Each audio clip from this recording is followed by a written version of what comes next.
একটু সেকেন্ড সময় দিন। একটি ওয়ার্ড উচ্চারণ ভেদে ভিন্ন ভিন্ন অর্থ হয়, আপনি কি জানেন? চলুন দেখে নেই।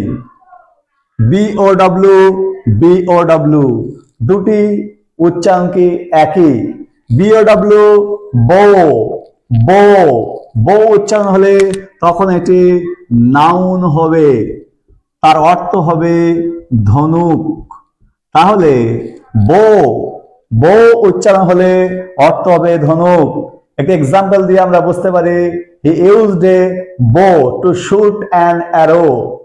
আবার বিওডব্লিউ উচ্চারণ হবে বাউ, বাউ, বাউ, বাউ উচ্চারণ হলে এটি ভার্ব হবে, তখন এর অর্থ হবে মাথা, মাথা নত করা।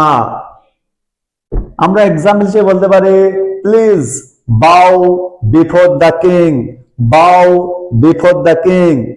তাহলে উচ্চারণ ভেদে দুটি ওয়ার্ডের অর্থ আলাদা হলো। এমন আরেকটি শব্দ আপনারা কমেন্ট করে জানিয়ে দিন।